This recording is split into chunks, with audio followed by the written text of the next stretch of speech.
Let's go ahead and stand as we read John 19. We're going to read 3 verses, not in order, of John chapter 19. We're going to read verses 5, 14, and 37. John chapter 19, verses 5, 14, and 37. John chapter 19. Okay, this John chapter 19 is one of the, of course, the chapters that explains the crucifixion of Jesus Christ. Probably the most complete of all the chapters on this topic. And we are given instructions 3 separate times. 3 times to look at something, so let's take a look. The first is verse 5 of John chapter 19. It says, "Then came Jesus forth, wearing the crown of thorns and the purple robe. And Pilate saith unto them, Behold the man." Behold the man. Verse number 14. Let's read. "And it was the preparation of the Passover, and about the 6th hour. And he saith unto the Jews, Behold your king." Behold your king. Verse number 37. 37. Let's read. "And again, another scripture saith, They shall look on him whom they have pierced." So we're going to go over what happened that week that Christ died. Today is Easter Sunday. It is the day that the world discovers the empty tomb. That's what we look back at on Easter Sunday. Some people say the word Easter came from Astarte, a pagan deity, a goddess. Others, and this is more tuned to my view, is that the word Easter comes from the word east. As the sun raised from the east, they looked and the body was gone. So we don't really know exactly sure where the word Easter comes from. Could be from the word east, could be from Astarte. I don't really know. It doesn't really matter, because when you use the word Easter, no one is thinking east. No one is thinking a pagan goddess named Astarte. We know what Easter means. Okay, so let's look back at what are the events that led up to the discovery of the empty tomb. Alright? So mostly what I'm going to do this morning is I'm just going to give you as from my memory, alright, what happened the week of Christ's Passion. Alright? What was last Sunday? The Catholics call it what? Palm Sunday. There you go, good. Palm Sunday. Okay, now from the Bible we know that Christ entered in Jerusalem not on a Sunday, but on a Sabbath day, so Saturday. So what happened was Jesus, he knew that the time was come. It was time to finish his earthly ministry here on this earth. And it was the last chance, or one of the last chances, for the Jews to receive the kingdom. And so Jesus said to his disciples, we're going to go into Jerusalem. And there the Jews are going to decide if they will crucify me, if they will choose me and receive the kingdom, or if they will reject me and I will turn them aside and I will focus my attention on the Gentiles. Right? As we know, that's what happened. Jews did not accept the offer of the kingdom and they rejected Christ's offer. So Jesus says to his disciples, let's go to Jerusalem. So it was a Saturday, it was a Sabbath day, and the disciples came early that day and they found a man who had a colt donkey that had never been broken. No one had ever sat on it. Okay? And you got to break in a donkey. No one had done that. Jesus says, I will ride upon it. They took it, and the owner said, what are you doing stealing my donkey? He said, the Lord hath need of it. And he knew already from Revelation that God had given to him that he was to give his donkey away. So he did.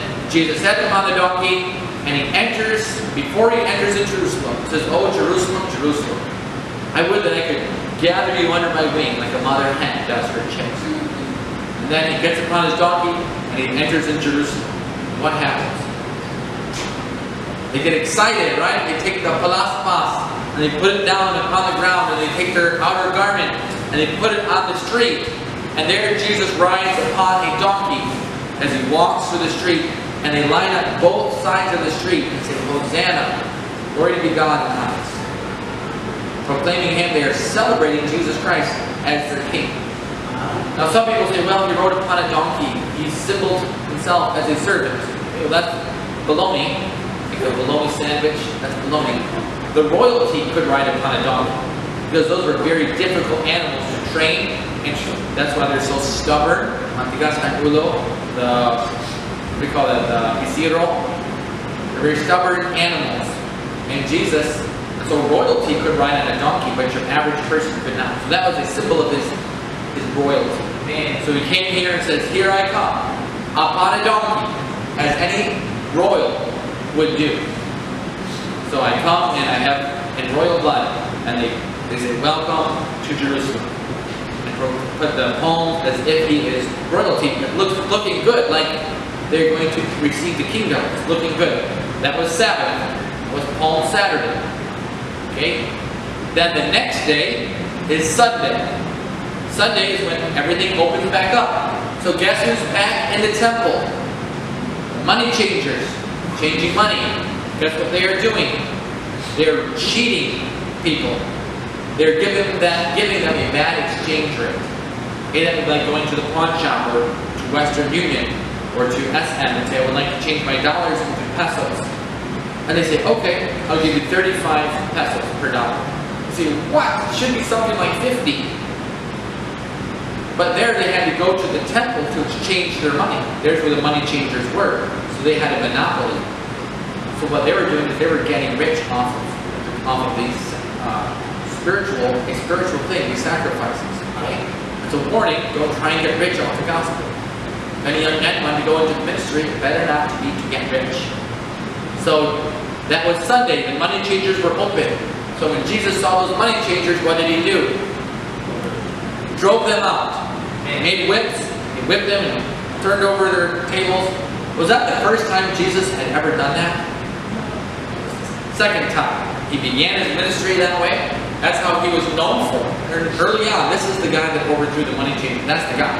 Later it became the guy that does the miracles. By this time, they know about Jesus and his miracles and what he has done and what he claims to be. And he comes and he cleanses those money changers. That was on Sunday. Okay? So now, do you think that the common man, just an ordinary person, do you think they like what Jesus did?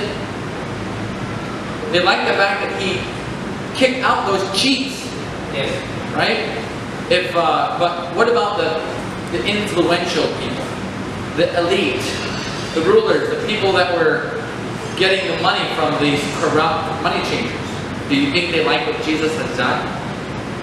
No. What about those scribes or the Herodians, whoever it was that was getting some of the money from those money changers? Do you think they were happy about that? They were not happy about that either. Okay? So that's what happened on Sunday. Now let's fast forward to Tuesday. Okay? Jesus says to his disciples, "Go and find a place where we can have our meal. Go and rent a place, a room, an upper room, where we can go and have our meal." And now most people say, well, that was the Passover meal. That was not the Passover meal. Okay, the Passover meal would be eaten the next night.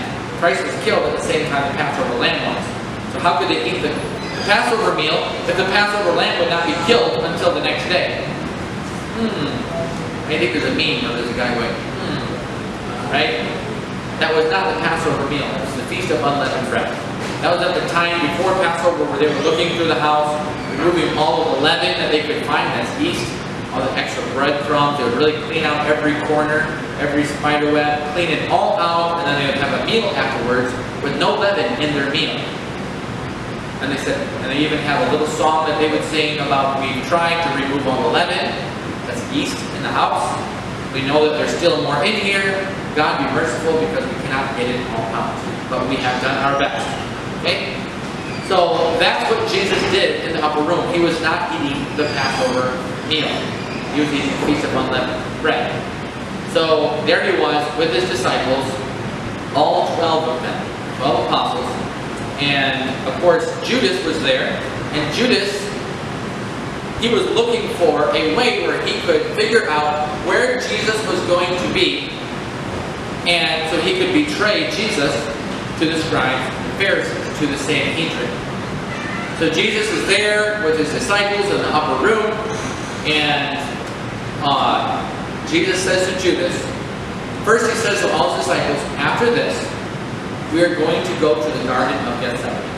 That's where we're going to sleep. Because we have rented this room, not all night, just for a few hours. We're going to enjoy our meal.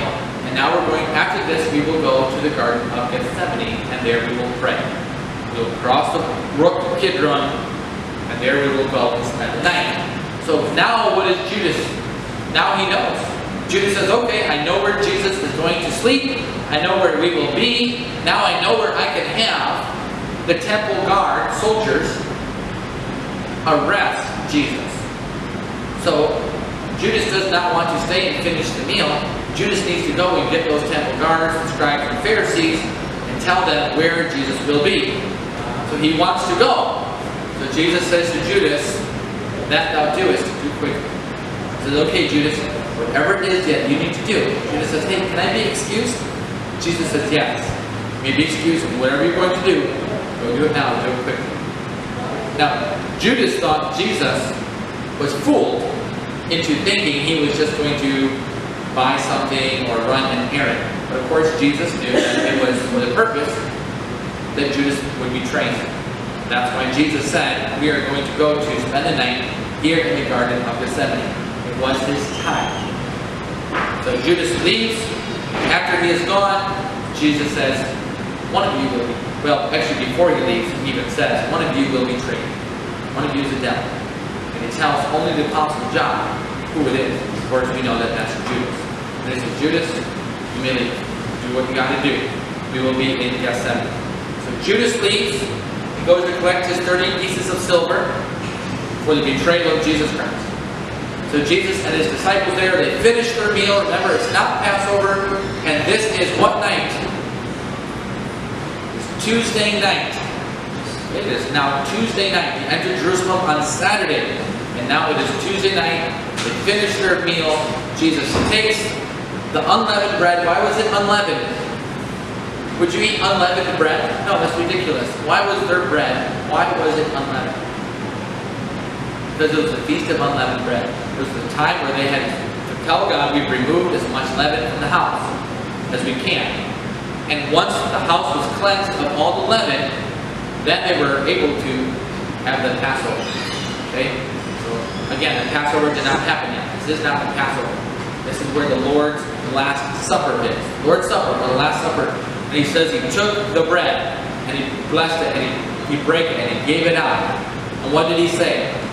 Take, eat, this is my body broken for you. This do in remembrance of me. And then he took grape juice. Okay, it wasn't, actually it doesn't say grape juice. The only two things, it doesn't say wine either, which you know wine in the Bible does not mean alcoholic beverage.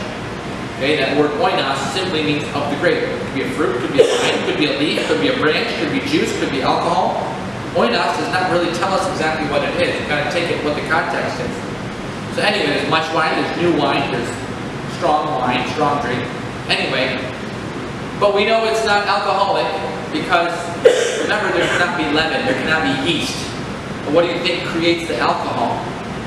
Yeast. Okay? So it would not make sense to have unleavened bread and then to have alcohol, which is a product of yeast. Okay? So Jesus takes, the Bible calls it the cup, and it calls it the fruit of the vine. It takes the cup, takes the fruit of the vine. It never says wine, it doesn't even say grape juice. That's just what it says. We know it is the fruit of the vine. Okay, it's not an apple. Apples don't grow on a vine. It's grape juice. Jesus takes the grape juice and he says, drink it. This is my body, this is my blood that's shed for you. Do this in remembrance of me. And of course, the disciples at this time, they have no idea what is going on. What do you mean, drink this in remembrance of me? They don't know what he's talking about. They will, but right now they don't know. So that began, of course, the Last Supper. That's where we get our communion from, or Lord's Supper. Okay? So after that, they finish. They leave the room that they had rented. The time was up. They crossed over the brook Kidron, and they go down into the Garden of Gethsemane. Jesus says to the disciples, I want you to stay awake and I want you to pray. It's getting late at night now. They already finished their late meal supper. They've already gone to their place where they're going to sleep. It's time to sleep. It's late at night. Jesus said, stay awake and pray. He said, okay, there's praying. Jesus goes on to a different place, farther out, to pray. He says, if there be any other way, Father, let this cup pass from me. If there's a way that I do not have to become sin, if there's a way that the Jews can receive the kingdom without me becoming sin for them, if there's any other way, let this cup pass from me. He goes to find the disciples and says, hey, can't you pray with me 1 hour? Wakes them up. Says, can't you just pray for me for a little while? So they wake up. The spirit is willing, but the flesh is weak. That's where that's from. So they start praying again. Jesus goes off to another place, in the garden again, and says, time has come. It's at hand. He says, not my will, but thine be done. Comes back to his disciples. They're, of course, sleeping again. And Jesus says, sleep on. The time is at hand. Does not wake them up. And then there's chaos. Here comes Judas. And here comes the temple soldiers. And here comes the scribes and the Pharisees. And they come to arrest Jesus. But the soldiers don't know who Jesus is. They could not find him on Facebook. So they said, Judas, you go and you kiss the one that is Jesus. That's how we know who to arrest. The Judas soldiers are hiding. Elders, scribes, Pharisees, they are hiding. And then when they see the one that Jesus kissed, out of the hiding comes all the soldiers, all the men, in the dark of the dead of night, in the Garden of Gethsemane, and there they grab Jesus. And Jesus says, whom seek ye? And Peter gets out his sword and he swings his sword. And he misses. And he cuts off the ear of Malchus, the servant of the high priest. And that's when Jesus said, Peter, put your sword away. He that lives by the sword dies by the sword. Jesus touches Malchus and his ear is restored. So that's why they were afraid to capture Jesus, because Peter, he's crazy, he's from Galilee, they're known to be radicals. There's Peter, he's ready to fight to death with the sword. It's at night, it's easy for Jesus to escape like he has before. And of course we know that he could have if he wants to. So Jesus restores the man's ear, and then he says, whom seek ye? They said, we seek Jesus of Nazareth. And he says, I am. Okay? And the King James Version says, I am he, but that he is in italics, meaning it's not in the original language. It's not in Greek. So in Greek, Jesus says, I am. That's the name for God. Jesus, in a way, says, you're seeking God. That's who you're seeking, and I am God. And at that moment, all of them fell flat on their backs, just like this. Bam! A couple steps back, and then flat on their back, just like that. Jesus, of course, could have escaped, but they got up and said, we're still going to arrest you. Jesus says, okay, then so be it. At this time, all the disciples fled. Remember Peter? Jesus said, put your sword away. He did, and he went running. He ran. So they took Jesus to the house of Annas. Annas was the father-in-law of Caiaphas. Caiaphas was the high priest. Annas was the one who had the power. Caiaphas was just a puppet, figurehead. So they took him to the house of Annas, and there they had an informal trial. And at this informal trial, this is now getting late at night, and of course, before the trial starts, they already know they want to crucify Jesus. They want to kill Jesus. So the trial is really not a fair trial, and it's not according to the rules either. And then after their informal trial, they said, well, why don't we wait till tomorrow morning, and tomorrow morning we will have the rest of the members of the Sanhedrin come. And two of them we know by name, Nicodemus and Joseph from Arimathea. So they said the rest of the Sanhedrin will come, and we will have a more formal trial for this Jesus of Nazareth. So during that night, where were the disciples? They had fled. One of them, Peter, came into the courtyard. He came close to where Jesus was, the courtyard of the house of Annas, the father-in-law of Caiaphas, the high priest. And there, he was warming himself by the fire, and a lady says, hey, aren't you one of those guys? Aren't you one of Jesus' disciples?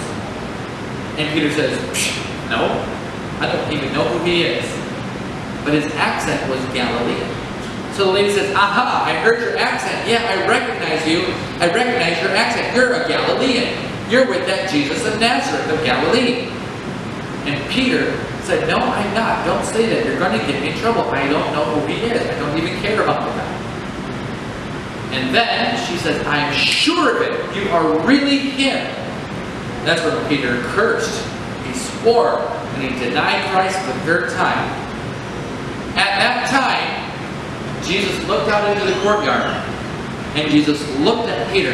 Didn't say a thing. He was too far away. And of course, if they're going to talk, that's going to give away Peter, right? So after that third denial, Jesus looked out, maybe through the window, maybe through a doorway. Probably sitting down, waiting for the trial to start in a few hours. They looked over at Peter. Did not say a word. And as soon as Jesus looked at Peter, Peter heard the cock crow. Cock-a-doodle-doo. And then, of course, we know Peter was just smitten. And later he would deeply regret that we learned about later. So now a few hours has gone by. Peter has denied Christ in bitter defeat. And now the formal trial before the Sanhedrin starts. So it's probably early in the morning, maybe 7, 8. Maybe, no, not 8. Maybe like 6 a.m. So the Sanhedrin does this quick trial. They accuse him of sorcery. They accuse him of casting out devils by Beelzebub, the devil. They accuse him of saying he'll destroy the temple. They accuse him of treason, saying he is the king. And they accuse him of blasphemy, saying that he proclaimed himself to be the Messiah, the Son of God. And they had these false witnesses come, and even the witnesses could not agree with each other that they had paid for. And they said, Jesus, is this true? Is this true? He would not answer them. He did not need to. They had no authority over him. And finally they said, won't you just answer the charge of blasphemy? Did you really say you will destroy the temple? Zip. Are you really a sorcerer? Zip. Did you cast out demons by the power of Satan? Zip. But when they said, dude, are you really the Son of God? Jesus said, thou sayest it. Yeah. That's right, I am. And so at that time, Caiaphas, who was there at the second trial, the formal trial before the Sanhedrin, Caiaphas, the high priest, ripped his robe and says, we don't need any more witnesses. We know it from his very words he just spoke. He's a blasphemer. He must die. Take him to Pilate for sentencing. So they took Jesus and they took him to Pilate. And Pilate saw him, heard the accusations against him, where we just read, John chapter 19, Pilate scourged him. The soldiers planted a crown of thorns upon his head. They put a purple robe upon him. They said, Hail, King of the Jews. They smote him with their hands. And then Pilate said, well, he's a Galilean. Okay? And Galilee is part of Herod's district. And at the time, Herod and Pilate did not get along. So Pilate said, as a gesture of goodwill, take Jesus to Herod for sentencing, for trial. So they took Jesus to Herod. And Herod was excited, and later they became friends. Because of this, Herod and Pilate became friends, because Herod wanted to see Jesus do a miracle. We don't really know much about what happened there, but we know that Jesus did not do any miracles. And it made Herod angry. And then Herod sent Jesus back to Pilate. So we have the informal hearing of the Sanhedrin, then the formal, and then it went before Pilate, and then he goes to Herod, and now he's back to Pilate for his final, for the final decision. And that's actually where John 19 starts. They whip him, put a crown of thorns upon him, put a purple robe on him, they beat him, they do all these things, and then Pilate says, I don't find any fault in this guy. I don't see what he did wrong. I don't see what guilt he has. So he goes outside, and he's the judgment hall, and he says, hey, Pharisees, leaders, Sanhedrin, Jews, I don't find any fault. Behold the man. Like what we read.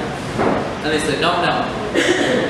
They said, we have a law, and by our law, he ought to die. Peter got a little worried, but Pilate got worried. He goes inside, talks to Jesus some more. Again, he can't find any fault with him. So he goes out and he has an idea. He says, I can release Jesus or a murderer named Barabbas. They hated Barabbas. He was a murderer. Probably murdered again. Who knows? Wicked guy. Someone that everyone wants to see dead. Remember in Cebu there was some killer and he cut some girl's face off or something. I don't know the details, but it was popular in the media. We talked about it a lot. And it's like one of those guys. Would you want one of those guys free? Well, that's what Barabbas was. Okay? He's probably an insurrectionist. He's probably someone that is going to get a lot of Jews killed by the Roman soldiers. So anyway, Jesus says, which one will you release? Of course he thought we will never release Barabbas. You know the story, they said release Barabbas. But Pilate says, well, that didn't fit, that failed. So he has Jesus come out in a robe, a crown of thorns, having been beaten and whipped, and he says, look what I've done to this guy. Look at the punishment. And then he says, verse number 14, he says, behold, what was it? Behold your king. Man, he did that as a mockery. He said, look, you say he's a king. He's your king. Look what I've done to him. I whipped him. I beat him. We spat upon him. He got thorns. He got his beard plucked out. His face is swollen with blood.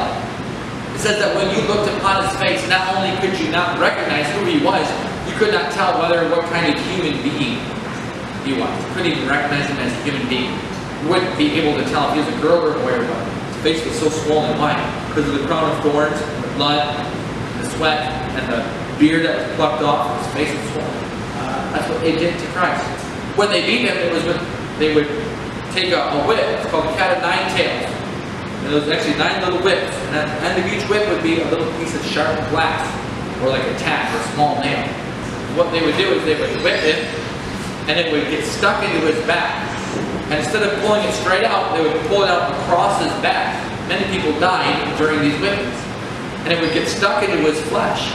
And then they would drag the whip back across his back. And it would tear out his flesh, his tissue, his skin, and his muscle, exposing the nerves. That's the kind of pain he went when he was whipped. So they did that all to him, and they said, behold your king. And they said, we have no king but Caesar. And so Pilate goes in one more time. There his wife comes. His wife's in a big mess. And she says, Pilate, honey, don't kill this guy. I had a nightmare. It was terrible. You're going to kill an innocent man. But the Jews, when they said, we have no king but Caesar, and this man claims to be a king, you are not Caesar's friend if you allow him to live. So Pilate has a big problem. He knows the man's innocent. He knows something, that he is some sort of god or half god, half man, something. In his Roman pagan mind, he knows that Jesus is something. He can control the wife's dreams. But he knows that to save his own skin, his own reputation, his own position, even maybe his own life, he needs Jesus to die. So he doesn't know what to do. So the best thing he can think of to do is he says, let's go out before the people again. Okay? Behold the man, behold the king. He goes out and he takes water and he washes it. He says, I wash my hands of this. His blood will not be upon me. He said, now whose blood will this be upon? What did they say? They say, Jews said, his blood be upon us and our children. One day they will mourn. The whole nation of Jews as a nation will take place after the rapture. During the tribulation, they will mourn as a nation. They will mourn as a people. Because they said, the blood that we have put, Pilate has washed, we claimed it and said it be upon our own hands. So after that, they said, crucify him. Crucify him. So Pilate said, wash his hands. Says, okay, yes, we're going to crucify him. So they took off his clothes and they gave him a cross. So this is now about 8:30 in the morning. He's got to walk down the way of sorrow, called the Via Dolorosa in Latin. It's on the eastern gate of the city of Jerusalem. He gave him a cross. He's walking out the Via Dolorosa, the street, and it's too much for him. He can't take it anymore. Physically, being whipped and beaten with the blood and everything, he can't do it, and he struggles to be able to carry the cross. So the Roman soldiers take a man out of the crowd named Simon of Cyrene, and said, you carry the cross to Calvary.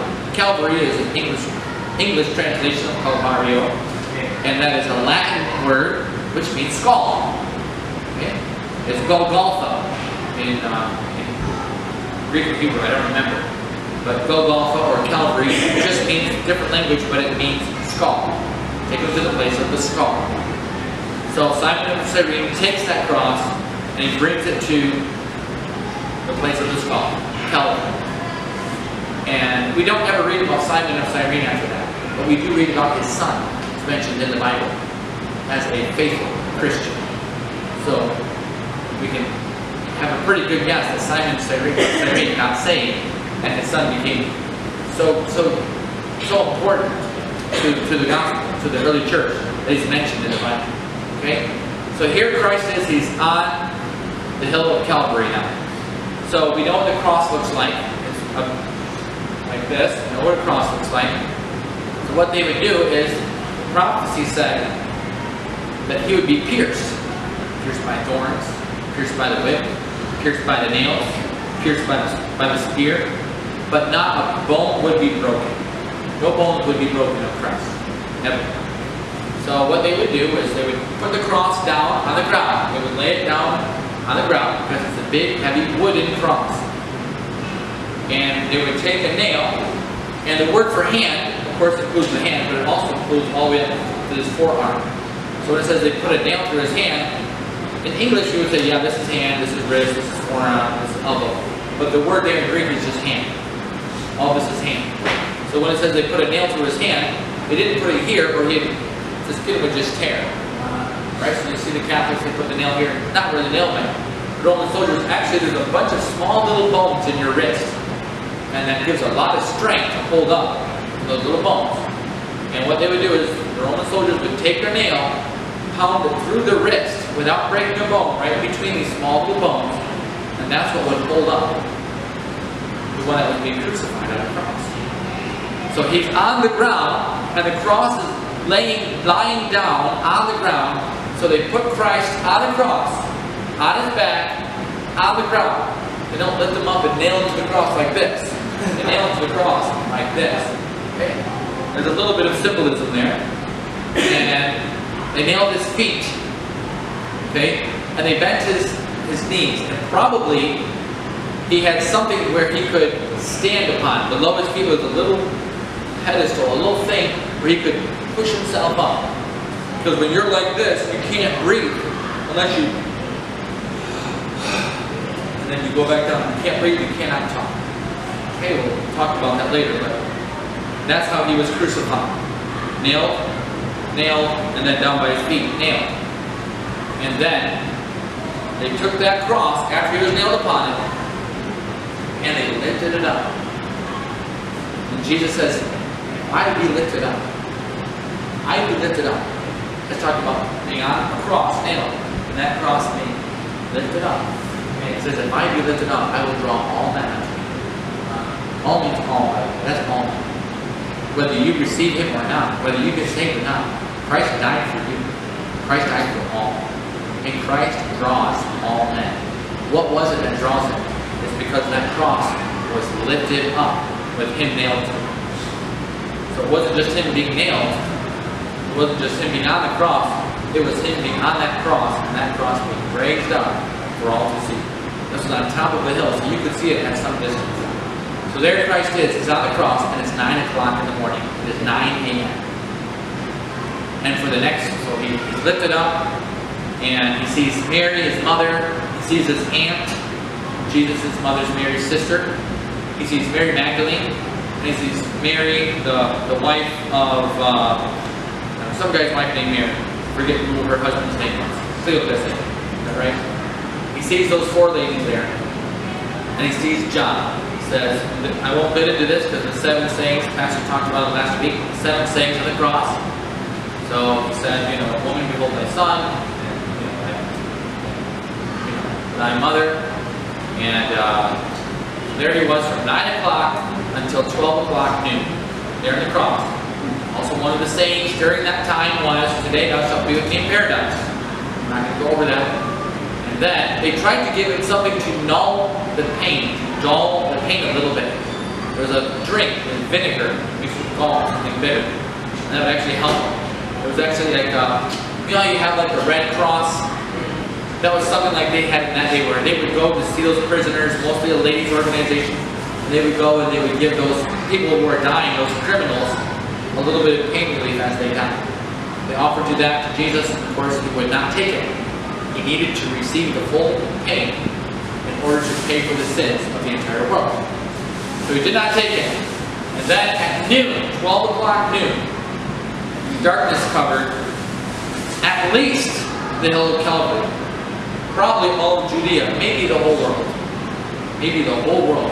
Because there is a writing from one guy that says, the great eclipse and the great Judean earthquakes happened during the time of Tiberius, Emperor Tiberius. Okay, that's the Roman emperor at this time. Anyway, so darkness covered Calvary for sure, and probably a lot more, for 3 hours. 12 o'clock noon until 3 o'clock p.m. During those 3 hours, it wasn't just when he was being whipped. It wasn't just when the crown of thorns was being placed into his head, or the beard was being ripped, or carrying his cross. It wasn't just that time. It was also during those 3 hours. What happened to Christ on the cross during those 3 hours? We don't know. It was dark. God made it so we could not see what happened. But I know it was the penalty for my sin. So I know how bad my sin is. And so I know that it was something terrible. It was something awful. Okay? He suffered the pains of hell because of me for those 3 hours on that cross. I don't know exactly. I know it's something horrible. At 3 o'clock, the darkness went away. Jesus says, I thirst. They gave him some of that drink. He drank it. And then that was a way of showing that what he had done was finished. Then he cried out, Father, into thy hands I commend my spirit. It is finished. And then, of course, he gave up the ghost. And the Roman centurion that saw that, he said, you can't just voluntarily die. You can't just think that, you know, I'm going to die now, and then you die. The centurion says, no, that's not how that works. But when he saw what had happened, and that Jesus was dead just by doing that, the centurion believed, surely this wasn't the Son of God. Okay, so he also got saved. Steve next to him got saved. Simon of Cyrene, almost certainly, got saved. So there Jesus died at 3 p.m. At exactly that time, we know that the veil in the temple was rent in twain. It was actually rent from top to bottom. And they guessed that it weighed about 2,000 pounds, 1 ton. So it wasn't just like a curtain, like you'd see at windows. It was something very thick and very heavy and very tall. And it was ripped from right down the middle, starting from the top on top, rent in half. And also at the same time, there was earthquakes. What happened? Well, of course, we know that Jesus experienced physical death, which was really nothing compared to what he had just experienced on the cross for our sin. So Jesus experienced physical death, and that's when the soul separates from the body. So Jesus' body, of course, was left on the cross, and his soul went down into paradise, because all the people who had died before that moment, they could not go to heaven, because their sin had not been paid for. They could go before God, I want to go into your heaven. What about the penalty for your sin? Well, it's been imputed into the future, but it's not been atoned for. I'm not regenerated. The Old Testament saints were not regenerated at that time.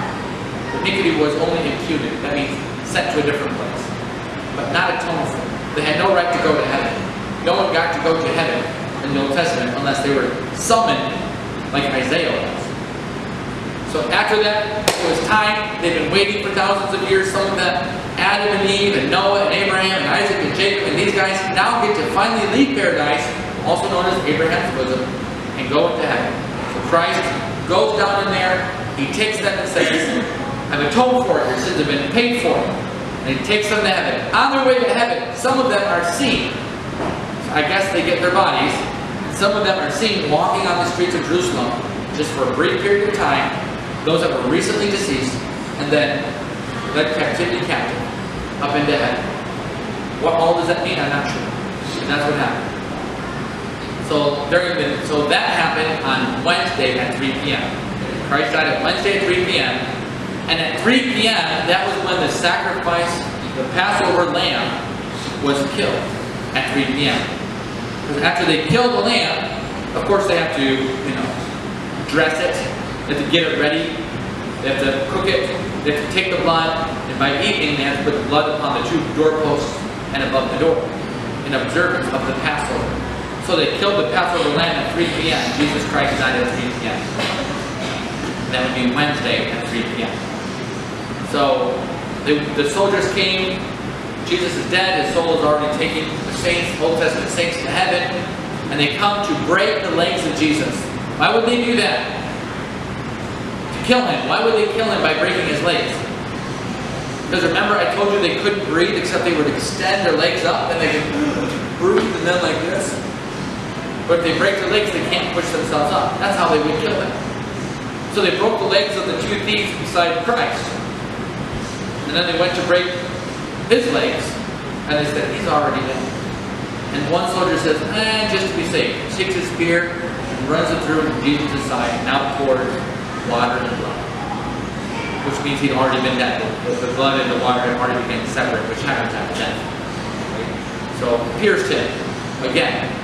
And I believe that was really the piercing when it says, we shall look upon him whom we had pierced. That was that pierce of the spear. But of course we know he suffered many more piercings, the nails, the crown, the whips. But especially to me personally, I believe that spear thrust right into his side. That death, that finality, that complete and total death for me. I was the one that pierced him. So they take the body, and Joseph of Arimathea goes to Pilate and says, can I have the body? Pilate says, sure, yeah, whatever.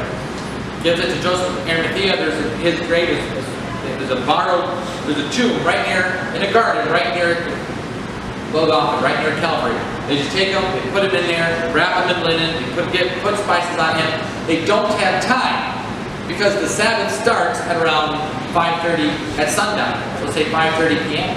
They don't have time to really get him ready for the burial, because it's the Sabbath. Now there's the high Sabbath, that's like Passover, which is what it was.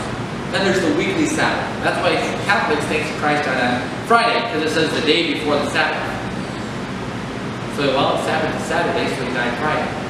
Well, there's the high Sabbath, and then there's the weekly Sabbath. The high Sabbath is a day like the Passover.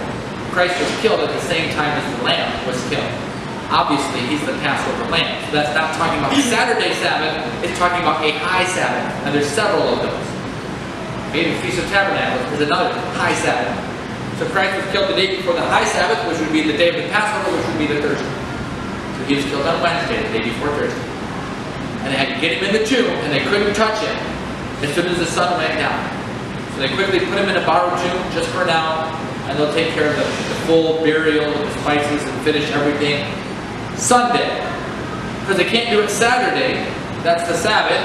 They couldn't do it the Passover Thursday either, and the Passover is a 3-day high Sabbath. So they can't do it Thursday or Friday, and they can't do it Saturday because that's Saturday, that's the Sabbath. So when is the first chance they get to finish taking care of the body for burial?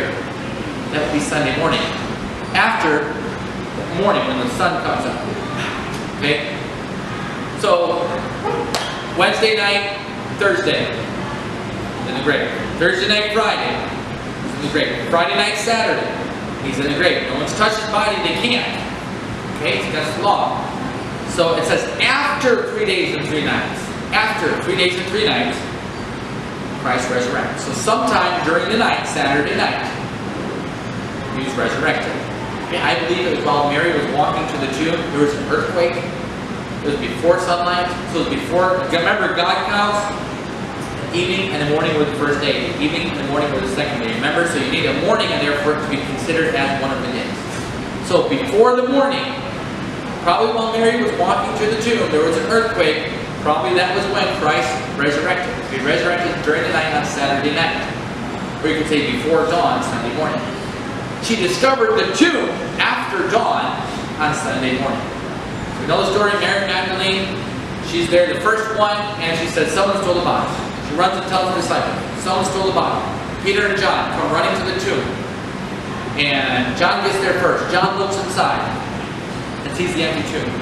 Peter comes up behind him, runs inside, and goes inside the empty tomb.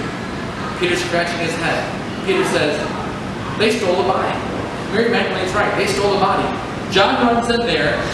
He looks around, and the first human, the first person to ever discover and believe the resurrection of Jesus Christ is John. What was it? It says when he saw the burial clothes, and they saw the napkin wrapped around his head. It says John saw that and believed. What was it about the way they arranged those clothes? What was it that convinced John that his body was not stolen, but Jesus was resurrected? Well, I don't know. I don't know. Theory number one I've heard is that when someone would finish eating, they would wrap their napkin a certain way. That meant, I will return. Tell the servant, don't take my plate. I'm going to come right back and finish my food. But if they wrap their napkin a different way, it means, I'm done. I'm not coming back. You can take my food off the table. That's theory number one. I don't believe that one because I don't. From what I've heard, they can't really find if that's true or not from any historical writings. Anyway, that's the theory. Maybe it's true, maybe it's not. I don't know. The Bible does not say. It just says he looked, and that's how we believe. Theory number two is that when they did put the spices on him, they hadn't finished, but they did put some and wrapped them in linen and put a napkin around his head, which a napkin is something that soaks up the blood. And that when John saw that, when Christ got his body and resurrected, he went through those linen burial clothes. And so it was filled with air. In other words, it wasn't ripped open and then it was still like just an empty air inside. Going pushed down this air. How could someone get out? Because those spices would harden that linen. And so how could someone get a body out without removing any of the linen and it hardened? And John saw that and said, I know what happened. He resurrected. That's theory number two. Maybe that's true. I don't know. I really don't know. So if you have your own theory and it's different, maybe you have a different one, that's fine. I don't really know. I'm just saying these are just theories that I've come across. Okay? And then there is theory number three. Personally, this is the one I believe, but I could be completely wrong. Don't get mad at me, alright? Not from the Bible, it's just some theories. And that is, John looked at the burial clothes, and specifically it says, I believe in John chapter 20, and the napkin that was about his head. Okay, this is the napkin. And what happened to Christ's head? It was soaking with blood. With red blood. Remember the crown of thorns?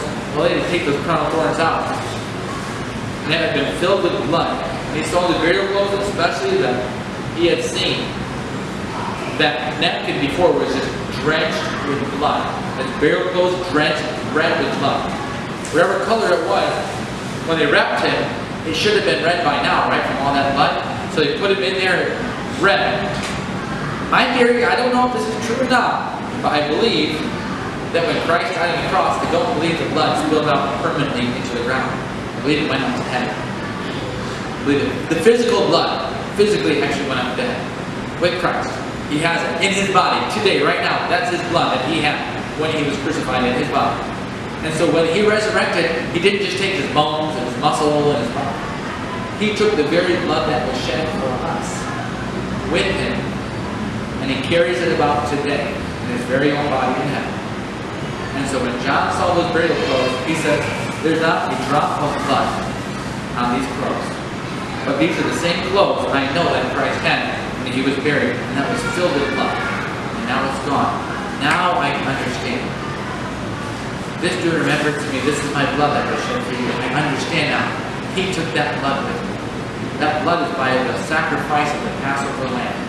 We're not saved by the blood of bulls and goats, but it was the blood that Christ took to heaven that was wrapped in those burial clothes. That's what saves me. And that's what's gone.